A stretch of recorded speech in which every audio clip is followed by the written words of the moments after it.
फिर उन्होंने ध्यान दिया हरियाणा को एक इंडस्ट्रीज़ का हब बनाने पे। उस वक्त में 1970s के दशक में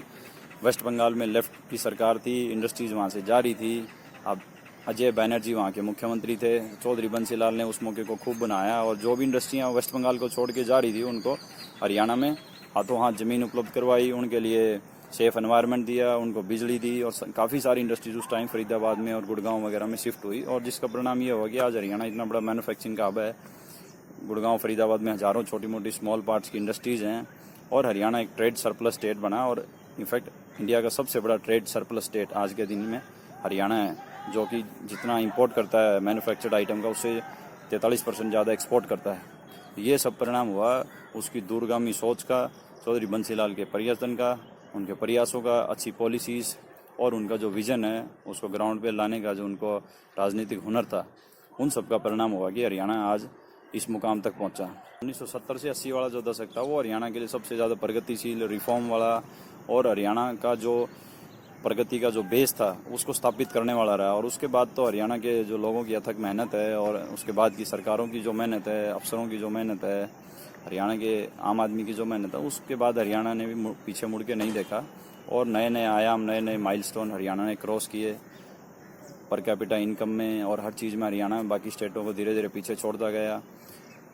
हरियाणा का जो उत्पादन था फसलों का वो दिन दोगुनी रात चौगुनी बढ़ने लगा क्योंकि पूरे दक्षिण हरियाणा में पानी की अवेलेबिलिटी हो गई, बिजली पहुंच गई, उत्पादन को मंडियों तक ले जाने के लिए सड़कें बन गई। तो फिर हरियाणा का जो विकास जो हुआ बाद में उसका जो बेस था वो चौधरी बंसीलाल की जो सालों की जो मेहनत थी जिस टाइम वो मुख्यमंत्री थे उसका परिणाम था। इसलिए हरियाणा के लोग उनको इतना प्यार करते हैं। आज भी हरियाणा के किसी सिंपल भी आदमी से आप पूछोगे कि कौन आपका सबसे प्रिय नेता रहा है, जो पुराने लोग हो तो वो यही कहेंगे भाई चौधरी बंसीलाल हमारे प्रिय नेता, क्योंकि वो जो कहते थे वही करते थे।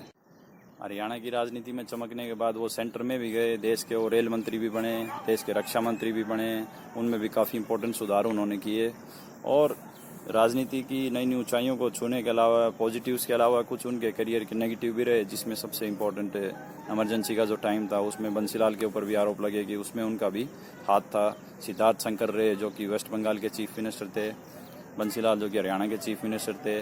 और इंदिरा गांधी की जिन्होंने इमरजेंसी को लगाया, इनके ऊपर में काफ़ी ज़्यादा ब्लेम गया। तो चौधरी बंसीलाल का नाम उस टाइम में काफ़ी ख़राब भी हुआ और आखिर के दिनों में उन्होंने कांग्रेस पार्टी छोड़ के अपनी हरियाणा विकास पार्टी भी बनाई। उसके चुनाव चिन्ह पे उन्होंने चुनाव भी लड़ा जो कि इतना सक्सेस नहीं हो पाए। सन 2005 में चौधरी बंसीलाल के बेटे सुरेंद्र सिंह जो उस वक्त हरियाणा सरकार में मंत्री थे, उनकी दुर्घटनावश एक हेलीकॉप्टर हादसे में मौत हो गई, जिसकी वजह से चौधरी बंसीलाल काफ़ी दुखी थे और एक साल के अंदर ही